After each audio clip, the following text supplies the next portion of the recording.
धनबाद के छाताबाद में हुए भूधंसान के बाद बुधवार शाम झारखंड सरकार के अल्पसंख्यक कल्याण मंत्री हफीजुल हसन प्रभावित क्षेत्र का जायजा लेने पहुंचे। रात के समय इलाके में बिजली नहीं रहने के कारण घटनास्थल पूरी तरह अंधेरा पसरा हुआ था।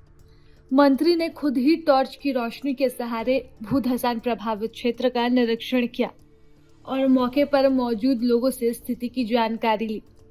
इस दौरान मंत्री हफीजुल हसन ने प्रभावित महिलाओं से मुलाकात कर उनकी समस्याएं सुनी।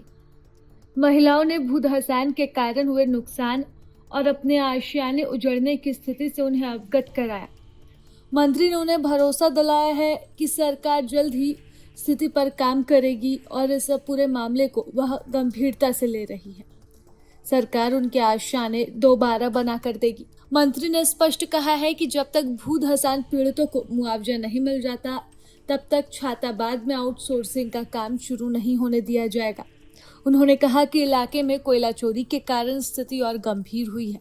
बीसीसीएल को छाताबाद क्षेत्र को तत्काल डेंजर जोन घोषित करने की जरूरत है। हफीजुल हसन ने बताया कि उन्होंने उपायुक्त को भूधंसान को लेकर आवश्यक दिशा निर्देश दिए हैं। प्रभावित लोगों की सुरक्षा और उनकी समस्याओं के समाधान के लिए प्रशासन को गंभीरता से काम करने को भी कहा है। मंत्री के दौरे के दौरान जीटीएस आउटसोर्सिंग के खिलाफ धरना दे रहे लोगों से भी उन्होंने मुलाकात की और उनकी मांगों की जानकारी ली।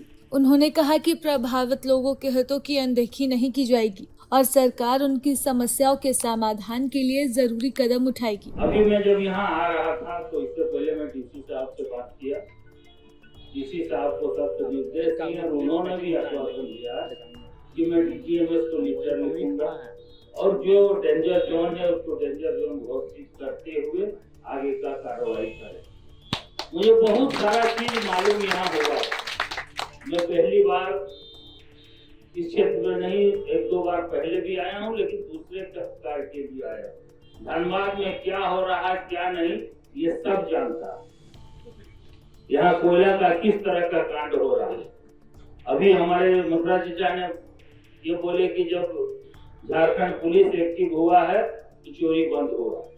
चोरी भी यहाँ होता है और सबके मिली भगत से होता है।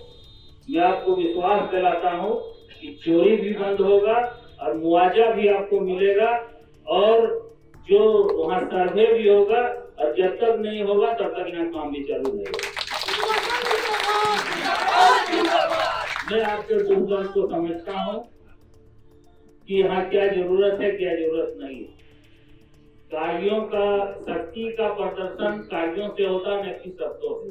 हम लंबा लंबा फेंक के यहाँ चला जाएंगे उससे कुछ नहीं होगा। ये आप मुझ पर छोड़िए कि कैसे आपको हक मिले।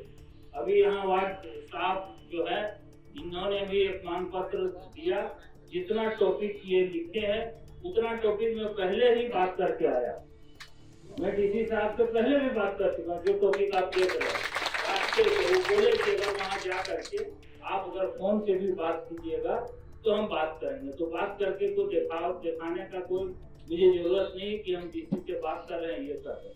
यहाँ का जो डीसी है उनको 50 ठो डीसी में इनका भी सिलेक्शन हुआ। 15 तारीख को इनको राष्ट्रपति से पुरस्कार मिलेगा। डीसी भी बढ़िया है, एसपी भी बढ़िया, और जो भी खराब है उसको बढ़िया हम कर देंगे। हम अपने आप में इंजीनियर है, सर्वेयर है। सर्वेयर का काम ही होता है। हर कोलियरी में सर्वेयर आता है ना, जानते हैं ना आप लोग, जरूर जानते होंगे सर्वेयर। तो सर्वेयर ऊपर नीचे का चीज ऊपर में लिख के बनाता है। सर्वेयर का काम यही रहता है, सर्वे करना। तो मैं मोटा मोटी सर्वे कर चुका हूँ कि कौन यहाँ क्या किया है जो इस घटना घटा। आप लोग आए हैं देखने के लिए, भी स्पॉट पर जा रहे हैं। इसके बाद सारा अफसर से बात करूंगा और बात करके सारे समस्याओं का हल करूंगा। चाहे मुआवजा का समस्या हो, चाहे विस्थापन का समस्या हो, चाहे उसको डेंजर जोन घोषित करने का समस्या हो। अच्छा, जो भूखे मर रहे हैं अभी एक जगह आए, कुछ मदद की और जो वैसे होंगे तो मदद करेंगे। प्रभातखबर.com, विश्वास वही, रफ्तार नहीं।